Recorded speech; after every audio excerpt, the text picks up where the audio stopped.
Jadi mungkin juga Bang Fikar, Bang Haris maupun Bang Damar. Di tengah ini pertanyaan saya, di tengah iklim suasana ketakutan terhadap kebebasan berpendapat dalam media elektronik atau internet seperti sekarang ini, dengan ancamannya yang sedemikian rupa, kira-kira bagaimana saran Anda terhadap masyarakat yang bukan berlatar belakang hukum, bukan berlatar belakang pemahaman IT dan hukum yang memadai, karena kan agar jangan sampai terjadi yang namanya kecelakaan-kecelakaan hukum akibat ketidaktahuan terhadap penggunaan elektronik dan internet kita. Bagaimana? Saya mulai dengan Bang Fikar, Bang Abdul Fikar. Bagaimana mengatasi atau mendekati seperti ini? Silakan Bang Fikar. Oke. Sebelum saya masuk itu, saya gelitik juga untuk menjawab pertanyaannya Pak Kris itu tadi ya. Memang betul Haris yang harus bilang bahwa sistem hukum kita beda, Anglo-Saxon dengan Eropa kontinental. Kita ini warisan Belanda, gitu ya. Tapi menguji satu berita, apakah itu benar atau tidak, itu di Indonesia juga ada sebenarnya, ya, pada tindak pidana yang berkaitan dengan pers, ya. Maka biasanya ada MOU antara kepolisian dengan pers. Mestinya itu dibawa ke Dewan Pers dulu, diuji dulu di Dewan Pers. Apakah pemberitaan itu memang merugikan atau tidak? Nah, itu ada sebenarnya, mekanisme itu ada. Ya, tapi lebih banyak pada pelakunya adalah orang-orang pers, ya, yang dilakukan oleh pers gitu. Ya, kalau pers yang kena, itu pasti diuji di Dewan Pers. Tapi kalau perseorangan, ya, yang kena. Nah, kalau perseorangan saya ingin mengandaikan begini aja. Ada tiga analisis. Yang pertama, kalau Anda mengkritik, Anda mengatakan keberatan terhadap satu ide, itu kritik, itu bukan hoax atau itu bukan pencemaran. Kalau Anda mengajukan keberatan pada pelaksanaan satu program, ya, bahkan menghinanya dan sebagainya, itu juga bukan pencemaran, tapi itu kritik, dikualifikasi kritik. Tapi ketika Anda menyebut nama orang, itu pasti jadi pencemaran, itu pasti jadi defamasi. Nah, tapi itu pun sebenarnya kalau kita balik ke KUHP, ada peluangnya untuk bisa keluar. Karena KUHP juga di ayat 310 itu membuka, tidak disebut sebagai pencemar kalau itu bagian dari pembelaan diri atau untuk kepentingan umum. Tadi publik, yang Pak Kris bilang bahwa UITE itu tidak harus berlaku pada pejabat publik, di situ. Ya, ketika ada pejabat publik yang hartanya tidak sesuai dengan LHKPN dan ada orang teriak mengenai itu, saya kira itu masuk ke wilayah kepentingan umum dan itu bukan pencemaran gitu. Nah, itu yang tadi saya tergelitik untuk menjawab Pak Kris itu tadi. Jadi sebenarnya mekanismenya ada. Cuma kan begini, ketika kita membuat undang-undang, ya, yang bertarung itu adalah kepentingan. Kepentingan kita sekarang ada 9 partai di parlemen. Barangkali kita yang ke-10 nggak bisa masuk kepentingan kita. Tapi ketika ditegakkan, maka itu yang battle, yang perang adalah tafsirnya, gitu. Tafsir mengenai undang-undangnya. Nah, yang sekarang terjadi itu, gitu. Di wilayah penegakan itu tafsir yang berhadapan gitu. Nah, karena itu perjuangannya sebenarnya harusnya di level pembuatan undang-undangnya. Gitu. Oke. Terus tadi pertanyaan Pak ini terakhir soal bagaimana mengatasi ini gitu ya. Nah, kira yang dilakukan oleh siapa? Ada teman kita namanya Rocky Gerung, ya, yang kemudian dia memakai diksi akal sehat, ya.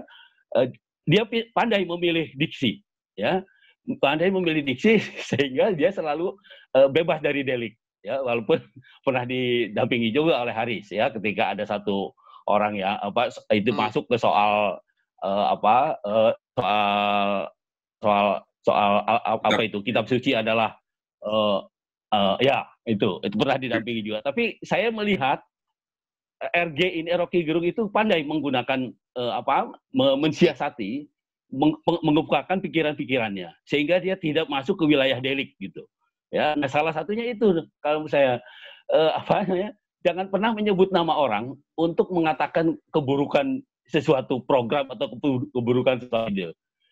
Itu paling tidak menjadi sekarang itu menjadi alat penyelamatnya gitu. Tapi saya setuju bahwa undang-undang ITE mestinya dikembalikan pada pada hitohnya dikeluarkan itu pasal-pasal yang defamasi atau pasal-pasal yang ujaran kebencian dan sebagainya, itu dikeluarkan ya.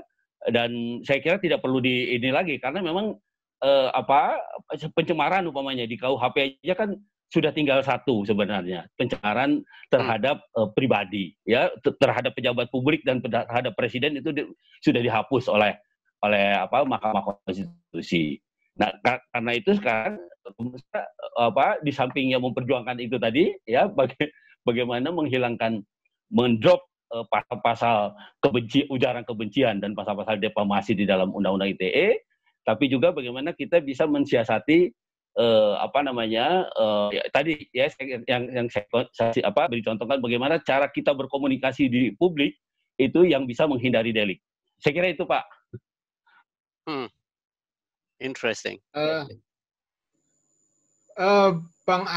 Bang Fikar, ada satu lagi nih yang sekarang populer ya, pasal yang bisa dijadikan delik oleh yang berwenang itu, yaitu Undang-Undang Peraturan Pidana yang sudah sekian lama, 1946 itu seperti bangkit dari kubur, yang menjerat banyak aktivis itu. Berita bohong yang menimbulkan keonaran. Itu sebenarnya deliknya material apa formil itu? Kok gampang sekali sepertinya dikenakan kepada para aktivis. Pasal reinkarnasi itu. Kan dua ya sebenarnya. Berita bohong itu dua, yang pasal 14 dan 15 Undang-Undang Nomor 146 itu, yang pasal 14 itu deliknya material sebenarnya, berita bohong. Jadi berita bohong yang menimbulkan keonaran itu tadi, yang keonaran. Jadi harus ada terbukti dulu keonarannya, baru itu bisa disebutkan sebagai sebuah delik. Yang satunya adalah pasal 15 itu sebuah berita yang dipotong-potong sehingga menjadi perspektifnya cuma sepotong-sepotong gitu, dan kemudian itu menjadi menimbulkan keonaran gitu, karena sepotong-sepotongnya itu tadi. Nah, itu pasal yang 15. Saya juga tidak setuju ya ketika ada perumusan baru di KUHP, ya saya juga katakan itu mestinya nggak masuk karena itu bagian dari sebanyak kebebasan berekspresi gitu, bagian dari kebebasan mengungkapkan pendapat. Betul. Bang Lengki, coba saya Bang Lengki, saya pikir Pak Muhlisti ya. Ada Lengki boleh bertanya nggak? Bung Kris, kita ke floor dulu ya, beri kesempatan bertanya di floor. Dari Malang ada Bapak Muhammad, dan tadi suaranya seperti suaranya Mbak Reni ya. Kita mulai dengan Pak Muslih dulu, Pak Muslih Muhammad dari Malang, silakan langsung Pak Muslih. Ya. Terima kasih. Assalamualaikum warahmatullahi wabarakatuh. Saya dari Malang. Saya ingin membandingkan saja barangkali ini ya. Undang-undang ITE ini kan sudah berlaku sejak tahun 2008 di era SBY. Nah, tapi saat itu undang-undang ini tidak segarang apa yang kita rasakan pada saat ini. Ini artinya apa? Kalau saya melihat letaknya ada di penegak hukum. Penegak hukum kalau saya lihat peristiwa-peristiwa dulu zaman SBY, ya, polisi khususnya, itu dengan SBY itu kurang familiar atau kurang akrab gitulah. Selalu terjadi kontradiksi. Seperti contoh ketika polisi mau menyerang KPK, SBY turun tangan. Anggota KPK dikriminalisasi, SBY turun tangan. Demikian seterusnya. Sehingga pada waktu itu polisi tidak sebebas sekarang untuk melaksanakan atau menggunakan undang-undang ITE. Jadi kesimpulan saya, bagaimana kita mengadakan atau kita harus melakukan reformasi terhadap kepolisian sebagai penegak hukum.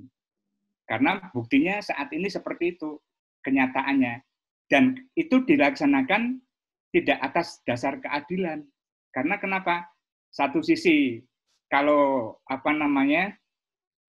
yang dibully atau yang diserang itu adalah kekuasaan, langsung ditindak. Namun sebaliknya, kalau seandainya ada tokoh atau yang lain dibully, tetapi tidak dilakukan tindakan. Nah, ini berarti ada kepentingan-kepentingan. Saya kira itu yang mungkin bisa ditanggapi, monggo. Silakan. Terima kasih. Assalamualaikum. Pak Musli ini ya, Pak Musli lebih memberikan sebuah komentar ya terhadap situasi yang ada, kira-kira begitu ya. Baik, tadi pertanyaan selanjutnya, silakan Mbak Reni. Ya, izin nggak pakai kamera video. Ya, jadi silakan. Terima kasih. Saya kebetulan menjadi saksi atas 2 orang teman yang ada di dalam gitu ya, dari Polda, di dalam tahanan Polda Jawa Timur karena dianggap melakukan pengerusakan saat demo 8 Oktober Omnibus Law. Keduanya ada di dalam WAG kami Jatim. Nah, di saat awal saya memberikan kesaksian, penyidik itu menyatakan bahwa saya ditanya apa tahu, dipanggil ke sini, saya jawab tidak tahu. Kemudian dia membacakan ya, bukan membuat mengerti, tapi membacakan saja. Pasal ini, seperti yang saya kirim ke Mas Lengki. Kebetulan saya nggak bawa. Tapi pasalnya bukan UU ITE, tapi KUHP. Kemudian saya jawab, saya tetap tidak ngerti. Gitu. Saya tidak ngerti, saya dipanggil ke sini. Kemudian dia jelasin lagi itu sampai 3 kali. Ya sudah, berarti kita anggap Mbak Reni mengerti. Gitu. Kenapa harus begitu ya? Gitu. Saya itu kemudian ya supaya kita bisa berlanjut ke berikutnya gitu. Nah, ini unsurnya kan ada pemaksaan. Apakah seperti itu cara penyidikan? Kemudian yang kedua, definisi WA Group. WA Group itu mereka anggap adalah media sosial. Saya mendebat, WA Group itu bukan media sosial, tapi media komunikasi internal, karena harus invite, gitu ya, di-invite. Dan selanjutnya adalah materi tentang saya ngomong apa yang ada di dalam WA Group kami yang dia retas dari HP yang disita oleh mereka di saat ada 1 orang teman kita yang ada di dalam WA Group. Jadi kental banget, tapi mereka nggak mau itu dibilang politis. Gitu. Nah, mungkin sarannya bagaimana? Karena ini ada beberapa teman yang akan menghadapi mereka juga di minggu depan itu. Teknis saja Mas Lengki. Karena kita ingin ini tidak terjadi kesewenang-wenangan yang terlalu berlebihan gitu ya. Dan sifatnya teror. Saya sudah berhasil mengatasi diri untuk tidak merasa takut, tapi teman-teman yang lain akhirnya tetap ketakutan. Terima kasih. Baik. Udah kebayang. Ini kayaknya yang cocok menjawab ini Bang Haris Azhar ini. Coba Bang Haris, gimana? Terutama yang apa yang terjadi dengan Mbak Reni ini. Mbak Reni ini kami Jatim tadi. Mas Haris. Atau Bang Fikar, monggo. Bagaimana pendekatan penyidik ya terhadap terperiksa sebagai saksi yang dengan pendekatan seperti itu? Ya, kepolisian itu punya 2 kewenangan di dalam bidang hukum, penyelidikan dan penyidikan. Ketika dia melakukan penyelidikan, ya tugasnya adalah merumuskan apakah suatu peristiwa itu peristiwa pidana atau bukan. Karena itu tindakan itu belum masuk ke wilayah penegakan hukum. Dan karena itu kalau dia kemudian minta informasi, itu bentuknya adalah undangan. Undangan itu tidak punya konsekuensi apa-apa. Undangan itu bisa dihadiri, bisa juga tidak. Kalau kita berhalangan tidak hadir. Itu kalau penyidikan. Nah, tetapi ketika dia sudah mendapat kepastian sebuah peristiwa itu adalah peristiwa pidana dan kemudian ditingkatkan menjadi penyidikan, ya, maka itu sudah masuk wilayah penegakan hukum. Nah, karena itu kemudian istilah yang digunakan adalah surat panggilan. Nah, ini punya konsekuensi karena di dalam undang-undang juga diatur dalam KUHP maupun dalam KUHP, ya ada kalau dipanggil 2 kali tidak datang ya bisa dipanggil paksa, kira-kira begitu. Ya, jadi punya konsekuensi hukum. Nah, kalau Mbak Reni ya dipanggil bentuknya adalah surat panggilan, itu artinya sudah penegakan hukum. Tapi kalau bentuknya masih undangan, artinya Anda bebas, bisa datang bisa enggak. Tapi kalau sudah surat panggilan, itu ada konsekuensi hukumnya, yaitu 2 kali dipanggil tidak datang, dibawa secara paksa untuk didengar keterangannya. Oke, itu satu. Yang kedua, kemudian kan kita dipanggil, mestinya ngerti apa konteks kita dipanggil, kan begitu, ya kan? Tadi yang Mbak Reni bilang tidak ngerti soal ada perbedaan pendapat antara WAG itu sebagai komunikasi pribadi dengan media sosial, gitu ya.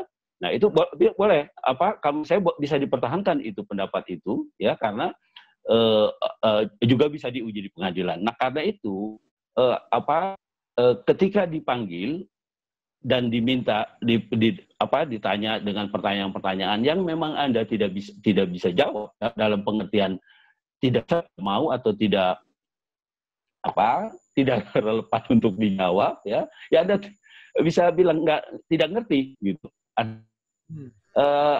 Jawaban itu tidak mengikat harus dijawab sebenarnya. Pertanyaan terhadap saksi kan begini.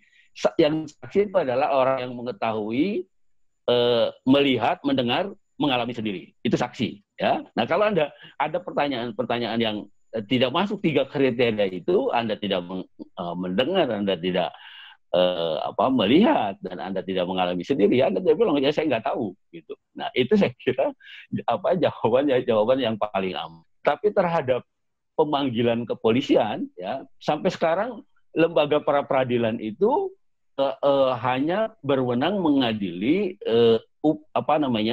segala macam upaya paksa yang dilakukan oleh penegak hukum. Upaya paksa itu nangkap, nahan, geledah, sita, dan menetapkan orang sebagai tersangka. Itu bisa diuji di pra peradilan. Artinya penyidik bisa dibawa ke pengadilan, dituntut di pengadilan untuk mempertanggungjawabkan apakah yang dilakukan itu sah atau tidak. Gitu. Tetapi untuk saksi, ya, untuk saksi itu yang belum. Tapi bisa dicoba. Menurut saya bisa juga kita mencari terobosan hukum. Orang bisa nggak orang menghindar sebagai saksi? Nah, selain seperti yang saya katakan tadi, ya, ketika menjawab, ketika kita tidak melihat, kita tidak mendengar dan tidak mengetahui, ya kita bilang kita nggak tahu, gitu. Ya, itu selesai sebenarnya dengan jawaban itu, ya. Tapi nggak bisa, Pak Fikar, itu dia tetap memaksa untuk saya dianggap mengerti supaya dia bisa lanjut pada pertanyaan berikutnya. Kemudian dia juga selalu tanya begini ketika kalimat-kalimat di WAG. Anda, Saudari Reni, Anda menulis ini dengan sadar, gitu. Ya dong, masa saya tidur sambil nulis, saya bilang gitu. Nggak, artinya sadar itu tidak dalam tekanan, gitu. Ya, kemudian saya tanya gini, Pak, suasana menulis itu bagaimana, gitu. Karena Bapak tanya sekarang dengan ketika saya menulis itu adalah berbeda. Bisa saja tulisan saya itu mengomentari pada, kan kalau di bukti print-printan WAG yang sekian lembar itu hanya tertulis teks, tidak ada media. Jadi media itu tidak diikutsertakan. Nah, jadi bisa saja saya mengomentari terhadap berita di atas saya bilang gitu. Jadi Bapak kalau tanya sekarang, saya sadar menulis tapi saya lupa dan saya tidak ingat terhadap komentar itu tentang apa. Saya jawab begitu. Kalau menolak memberikan keterangan gimana? Ini kenapa? Makanya saya juga sedang pengetahuan soal ini. Nolak juga tuh. Coba saya mau ngasih di sini aja kok. Mau ngasih gimana? Ya, lanjut. Nah, ini interesting sebenarnya, Bung Lengki. Saya coba ikutin alur ini, ya. Dasar hukum di mana-mana itu kan all citizens are presumed innocent until proven guilty under the court of law with due process and fair trial. Itu dasar hukum di mana-mana. Nah, yang saya ingin tertarik sekali kan, tadi Pak Fikar menyatakan bahwa polisi memang punya hak untuk menyidik dan menyelidiki. Dan undangan itu sifatnya kan tidak wajib gitu loh. Kita bisa menolak, tidak memberi keterangan sebagai saksi pun tidak wajib, dan kita bisa kita menolak untuk tidak ngerti panggilan, tetapi panggilan itu kan kamu belum dibuktikan that you are wrong, kamu itu salah gitu loh in the court of law. Jadi kalau kita nggak mau, kita boleh saja tidak mau memberikan keterangan, Pak, saya mau memberikan keterangan di depan pengadilan, bukan di depan polisi. Bisa nggak begitu di Indonesia? Iya. Haknya saksi tidak menjawab. Ya, nggak juga haknya saksi. Bisa, tapi nanti sesuai dengan ajasnya, setiap tindakan itu ada berita acaranya. Gitu. Jadi, umpamanya saksi tidak mau, itu nanti dibuat berita acaranya, saksi tidak mau menjawab pertanyaan-pertanyaan yang diajukan oleh penyidik. Itu ada berita acaranya sendiri. Jadi ditandatangani. Gitu. Iya. Itu bagus. Ya, jadi biar kita memberi keterangan di depan pengadilan, bukan di depan polisi. Ya, tapi sebenarnya saya memang ingin menunjukkan ada beberapa fakta bahwa saya tidak ada di lapangan ketika demo itu kemudian dibuat rusuh gitu kan. Saya anggap itu dibuat rusuh karena sebenarnya nggak ada apa-apa di Surabaya itu, tiba-tiba aja tembak-tembakan gas air mata gitu. Jadi itu fakta. Tapi saya nggak ada di sana juga. Beberapa teman yang menginformasikan seperti itu. Artinya juga ada tujuan. Akhirnya ya sudahlah, saya anggap mengerti, saya bilang gitu, sehingga lanjut kepada pertanyaan-pertanyaan gitu. Jadi dia cuma membacakan tanpa membuat artian dari KUHP itu. Itu membacakan pasal ini adalah begini, pasal ini adalah begitu. Jadi itu iya. Jadi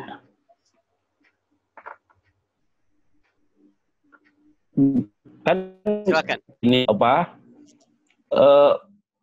Kepolisian. Nah, ini yang saya bilang, ketika hukum ditegakkan, maka yang terjadi adalah peran penafsiran. Gitu ya, peran penafsiran, beradu penafsiran terhadap satu ketentuan. Nah, karena itu kecenderungan polisi sekarang tidak membedakan mana mengajak demonstrasi, mana mengajak rusuh, gitu loh. Mengajak demonstrasi itu hak asasi, iya kan? Itu bagian dari hak kita mengekspresikan pendapat, gitu. Nah, ini yang dikabur-kaburkan ini, gitu. Nah, karena itu, kalau menurut saya ketika menjawab pun pakai frame itu mestinya. Nah, disitulah Pak Fikar yang disebut dengan namanya self-incrimination kalau di kita. Makanya supaya tidak self-incrimination, kita tidak usah menjawab di depan polisi. Nah, itu yang ingin saya tanyakan. Boleh nggak di Indonesia kita menolak atau menjawab, kita hanya menjawab di depan pengadilan? Iya. Tapi tetap harus ada alasannya, gitu. Saya tidak menjawab karena apa, gitu. Ya, tidak ingin self-incrimination. Tidak ingin namanya self-incrimination, apa ya bahasa Indonesia self-incrimination tuh? Memberikan pernyataan pribadi gitu, apa? Dicatat sebagai bagian pernyataan dari pribadi yang akhirnya menyalahkan diri kita sendiri di depan hukum, gitu. Ya, saya kira pertanyaan berikutnya lagi itu ada Mas Aris udah waiting, jadi jangan ada two-way communication aja, please. Ya, silakan. Oke, Mas Aris, silakan langsung. Apa yang pertanyaannya? Langsung ditujukan ke siapa? Silakan. Oke, makasih. Assalamualaikum. Waalaikumsalam.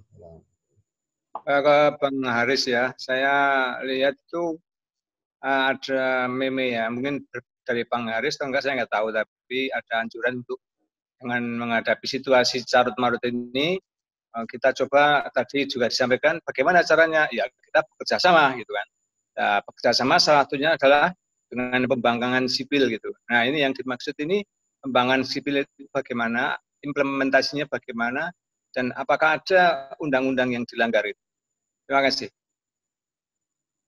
Tentang ini ya, pelanggaran apa? Pembangkangan sipil itu ketika ada, jadi gini, sebenarnya pembangkangan sipil itu namanya jauh lebih menggelegar dibandingkan melakukannya. Pembangkangan sipil itu terjadi kalau misalnya sistem atau aturan hukum yang dominan diberlakukan itu tidak menjamin hak-haknya warga, gitu. Atau justru menyerang si warga, maka warga memutuskan tidak mau tunduk pada aturan-aturan tersebut. Itu pembangkangan sipil. Gitu. Nah, manifestasinya apa? Macam-macam. Berdoa, berkumpul, diam di rumah. Ketika ada, ya macam-macam. Dan tindakan itu biasanya tidak serta-merta dilihat hanya sebagai sebuah tindakan, tetapi juga harus mendeklar tujuannya. Anda mungkin banyak yang di Amerika, Anda tinggal, atau Anda sudah tahu siapa itu Rosa Parks, perempuan kulit hitam di era tahun 60-an, yang dia tidak mau angkat pantatnya untuk pindah ke tempat lain. Gitu, ke tempat lain, karena tempat dia duduk itu adalah kursinya orang kulit putih. Apakah dia orasi, dia demonstrasi, apakah dia bikin konten video? Enggak. Dia cuma diam. Dia bilang, saya manusia, saya perempuan, saya berhak duduk, saya bayar naik bus, saya mau duduk di situ. Dan pemisahan orang kulit warna putih dan hitam dalam bus nggak relevan. Sesimpel itu. Itu adalah pembangkangan sipil. Dan ternyata tindakan Rosa Parks itu berdampak meluas. Semua orang kulit hitam ngedudukin kursinya kulit putih, dan dia menyulut kemarahan. Gitu. Apakah Rosa Parks harus menceritakan, ngomong di radio sampai orang lain tahu? Enggak juga. Tapi dari mulut ke mulut, dan itu membangun solidaritas. Dalam hak asasi manusia, itu ada teorinya. Saya tiba-tiba lupa, tapi ada satu profesor sosiologi HAM atau sosiologi tubuh, orang Australia. Jadi dia bilang bahwa hak asasi manusia itu dia berangkat pada setiap orang itu punya kelemahan, dan kelemahan itu masuk ke tahap kedua, dia bersama-sama mencari perlindungan yang hari ini disebut sebagai negara. Sebelum konsep negara dimunculkan, dulu ada konsep tribal, kerajaan, dan lain-lain. Tapi dia berkumpul untuk menyusun sebuah kekuasaan untuk melindungi mereka. Tapi ketika kekuasaan itu mengkhianati, maka dia akan masuk ke tahap ketiga, namanya solidaritas. Solidaritas tadi itu. Kalau di Gramsci itu, Antonio Gramsci, dia bilang bahwa kira-kira kurang lebih dia bukan ngomong pembangkangan sipil, tapi dia bicara soal bagaimana menyusun kekuatan di kalangan sipil, gitu, ya kan? Kalau dalam sejarah Islam itu konsep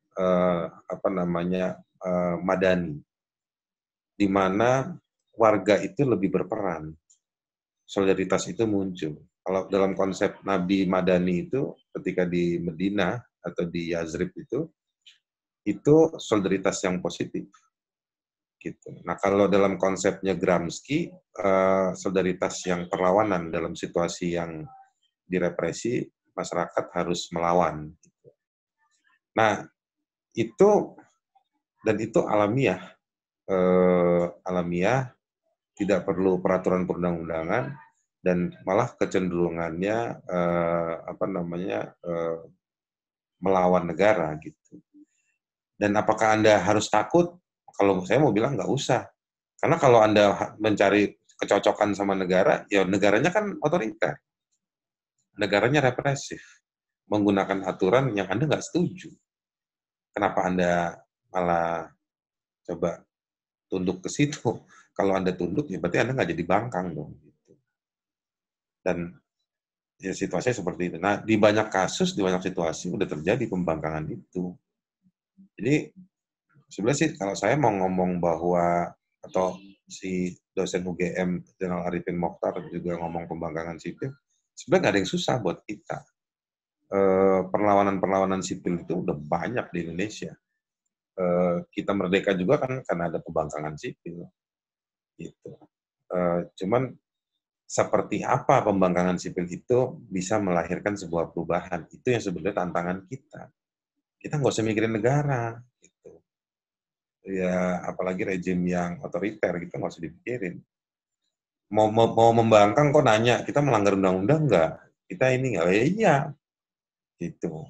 Kalau nggak mau bangkang ya jadi cebong, gitu. Itu aja, Mas. Oke, baik. Rekan-rekan, seperti kita sudah di penghujung acara. Calengki, saya bisa follow up sedikit yang Bang Haris. Langsung. Ya, langsung. Yes. Ajakan untuk pembangkangan sipil itu kan sah-sah saja gitu.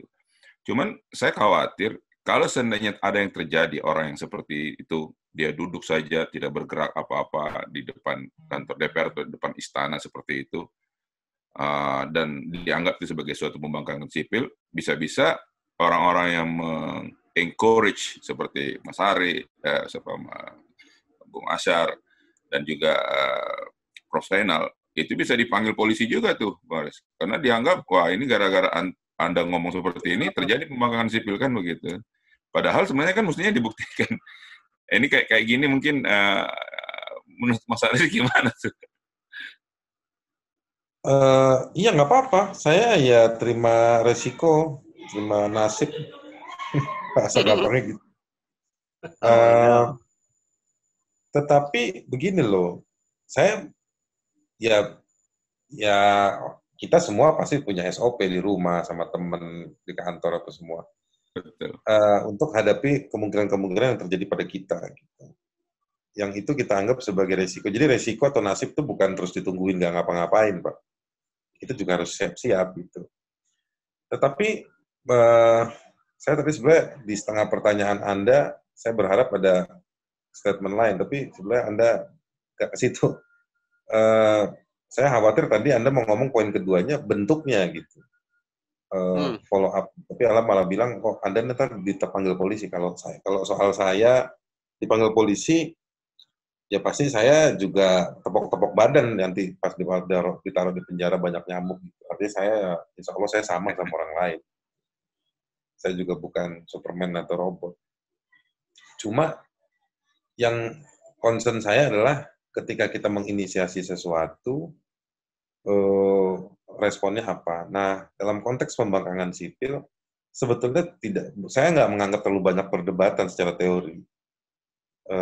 Itu simple, alamiah gitu. Jadi sebenarnya nggak perlu diinisiasi karena itu alamiahnya manusia ketika direpresi dia berontak, melawan. Karena itu harfiahnya diinjak-injak. Yang kemudian penting buat saya adalah sejauh mana itu bisa menjadi sebuah gerakan. Gitu. Pembangkangan sipil itu artinya saya selalu punya konotasi masif gitu. Bukan individual action. Sesuatu yang masif itu melahirkan sebuah gerakan dan kontrol. Pada nonton film Money Heist ya, gitu. Film yang anak muda pada nonton. Dia memunculkan simbol, belum memunculkan dia memunculkan simbol yang topeng perlawanan gitu. Sekarang di mana-mana pakai itu semua. Tapi itu baru sampai level simbol membangkang.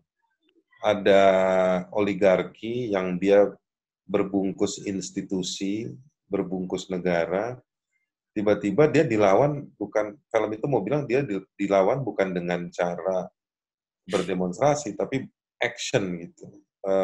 Sedikit violence gitu. Idenya gila. Tetapi yang mendunia adalah sekarang simbol topengnya dan baju orange-nya itu. Simbolnya itu. Dia belum jadi satu gerakan masif di dunia sebagai sebuah gerakan pembangkangan sipil. Nah, ada lagi yang namanya intervensi. Bapak-bapak tahu Greenpeace. Greenpeace itu dia nggak tahu dia melakukan pembangkangan sipil apa enggak, tapi dia melakukan intervensi. Tiba-tiba gelar spanduk di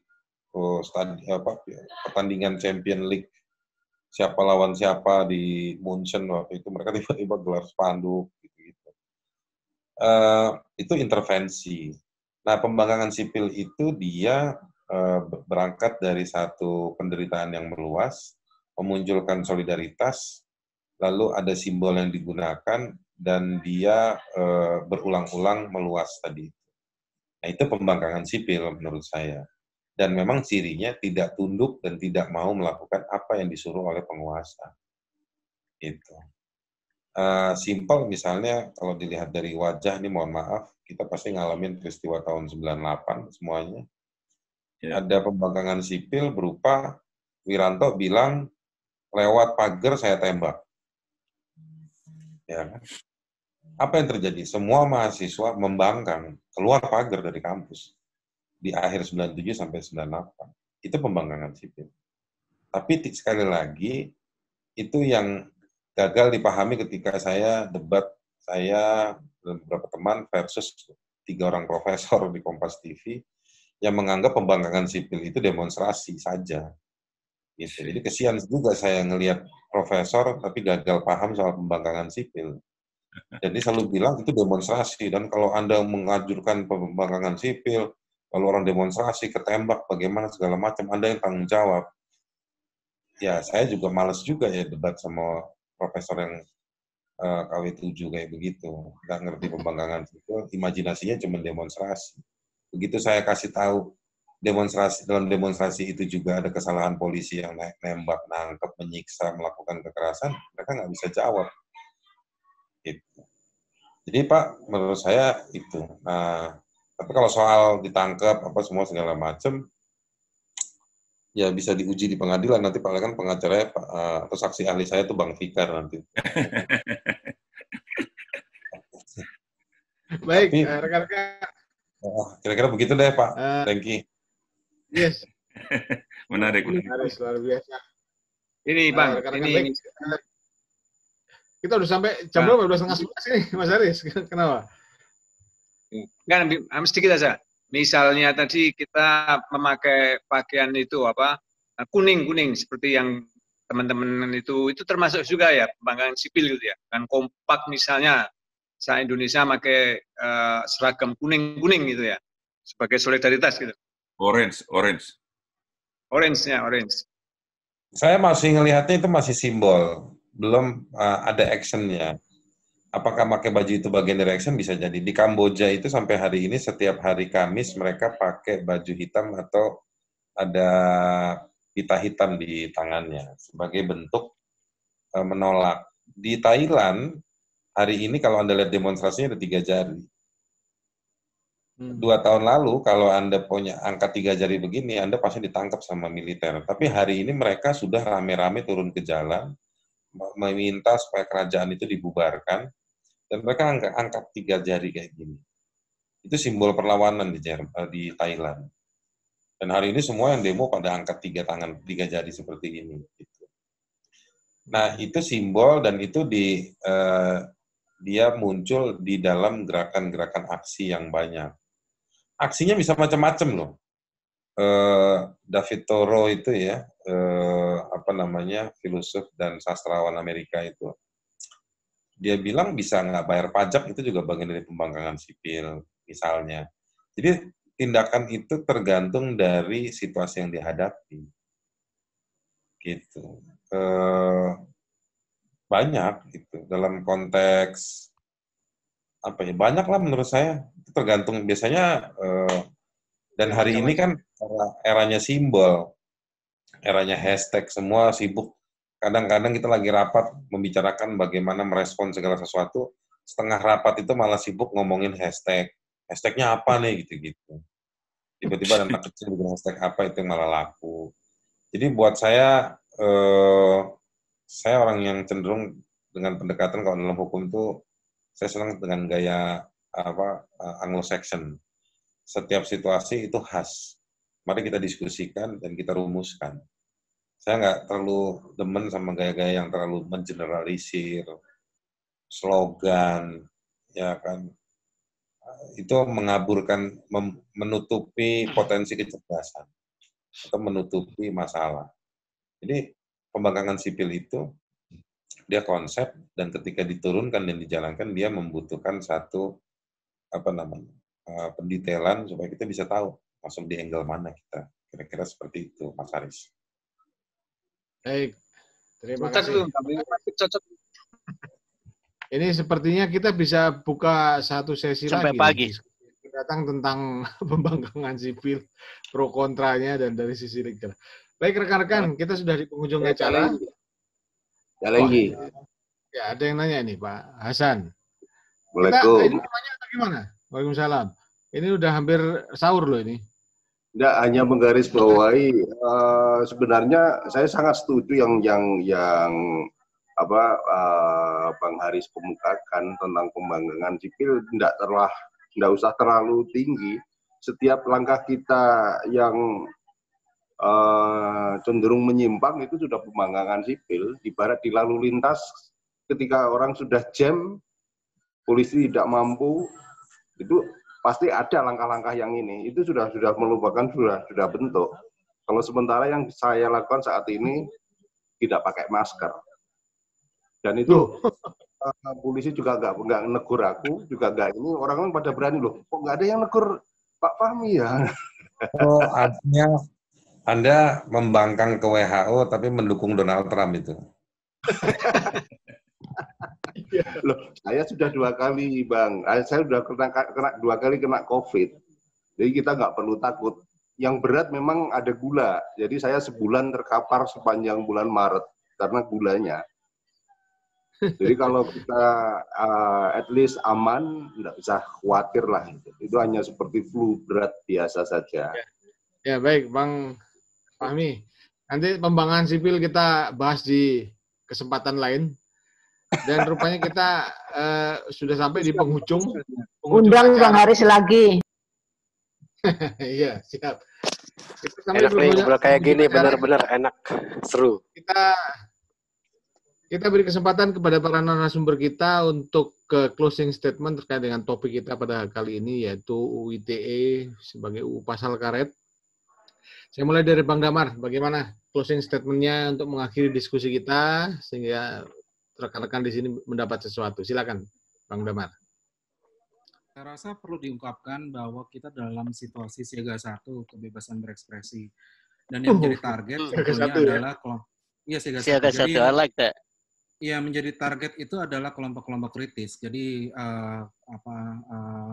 teman-teman di kami aktivis kebebasan aktivis pejuang HAM, teman-teman semua yang sekarang mengajukan demo dan lain sebagainya itu beresiko untuk mengalami sebuah serangan-serangan yang sifatnya bisa menggunakan hukum, tapi juga bisa menggunakan perangkat teknologi, dan yang di dalam media sosial bisa menghadapi yang disebut dengan digital vigilantisme, gitu ya. Itu adalah sesuatu yang harus kita siapkan. Dan berhadapan dengan siaga 1, maka kita semua tidak boleh lengah. Kita harus menyiapkan cara terbaik, melawan yang terbaik di segala lini, mau di hulu atau di hilir. Di hilir berarti mendampingi semua korban. Kalau saya memilih mengajak teman-teman semua di sini untuk berjuang di hulu, yaitu kita perbaiki, kita koreksi undang-undang ITE-nya dengan mengeluarkan pasal-pasal karet tersebut. Terima kasih. Baik, luar biasa, Bang Damar. Bang Fikar, silakan. Dibuka dulu mic-nya. Di-unmute dulu mic-nya, Bang Fikar. Oke, ya. Ya, saya mencoba dari perspektif praktis, ya, memperjuangkan sesuatu. Kita tidak, kalau kita yakin, tidak usah takut dengan resiko yang akan kita terima, karena sesungguhnya ini, ya, mekanisme hukum, ya, itu tetap akan menjaga itu, ya, meskipun kemudian seperti yang Haris bilang, siapa yang kuasa yang menafsirkan. Itu yang akan terjadi seperti itu. Selalu itu terjadi seperti itu. Ya, bukan karena ITE ini juga di masa Presiden SBY ada kan. Nah, cuma penerapannya dia tidak sekeras sekarang gitu. Tapi yang ketika SBY yang jadi musuhnya adalah KPK, karena KPK yang kemudian diobok-obok gitu. Tapi sekarang, ya, ketika KPK sudah dikuasai, sudah dirubah, ya maka dia balik kepada mereka yang memang berbeda pendapat. Nah, karena itu harus bisa harus ada, selain kita berusaha merubah undang-undang ITE itu pada sisi yang hulu gitu, tapi pada sisi praktisnya hari ini, kalau memang kita bergerak untuk memungkakan aspirasi kita, yang tidak ada masalah gitu. Cuma itu tadi pegangannya, bahwa sepanjang kita tidak menyebut nama orang, ya, sepanjang perbedaan kita tidak mengajak mengajaknya bukan mengajak melakukan kejahatan gitu, ya, menurut saya tidak perlu takut. Karena kalau bahwa hari itu kita ditangkap, ditahan, itu konsekuensi kalau menurut saya. Tapi itu mekanisme hukum terus akan mengawal itu sebenarnya. Dan sampai rejim kapanpun hukum itu akan tetap ada dan tergantung penafsirannya. Nah, karena itu harus tetap ada orang-orang seperti Haris, ya, yang bisa selalu teriak, atau teman-teman yang lain yang selalu bisa mengingatkan banyak orang termasuk penguasa untuk tidak menggunakan hukum sebagai alat kekuasaannya. Saya kira itu. Baik, terima kasih, Fikar. Bang Haris, silakan. Closingnya closing, silakan. Ya, saya berharap pada teman-teman FTA diskusi terus lah, itu aja. Karena itu bagian dari memelihara kewarasan sipil. Kata istri saya udah malam nggak habis ini katanya. Oke, baik. Terima kasih Bang Haris. Semua 3 narasumber, kita kembalikan forum ke Chairman FTA, Bang Tata, yang di New York sana. Saya langsung terima kasih Bang Damar Juniarto. Someday I will visit your office di Denpasar. Mantap. Silakan. You're welcome. Terima kasih, bil khusus kepada para narasumber dari Pak Damar, terima kasih sekali. Kemudian juga kepada Pak Abdul Fikar, dan tentunya kepada Bang Haris Azhar. Bang Haris Azhar ini termasuk salah satu narasumber yang cukup susah untuk kita dapatkan waktunya dan kesediaannya, karena beliau ini cukup selektif. Terima kasih bisa hadir di sini, sangat membantu dan bermanfaat, sehingga kita bisa banyak belajar dari perspektif Bang Haris secara langsung, dan juga kepada narasumber yang lainnya. Insya Allah minggu depan jatah Komite Ekonomi akan membahas kembali masalah Undang-Undang Omnibus Law. Temanya kalau tidak salah itu siapa di belakang Undang-Undang Omnibus Law. Insya Allah akan hadir Dr. Said Didu, kemudian Prof. Zainal, dan mungkin Dr. Marwan Batubara. Stay tune ya, mudah-mudahan minggu depan kita ketemu lagi. Terima kasih sekali lagi kepada narasumber, highly appreciate your participation, mudah-mudahan di lain waktu kita bisa ketemu lagi. Bang Haris, Pak Fikar, dan Pak Damar. Terima kasih semuanya, Assalamualaikum warahmatullahi wabarakatuh. Waalaikumsalam warahmatullahi wabarakatuh. Terima kasih teman-teman semua, semoga semua sehat. Amin, amin.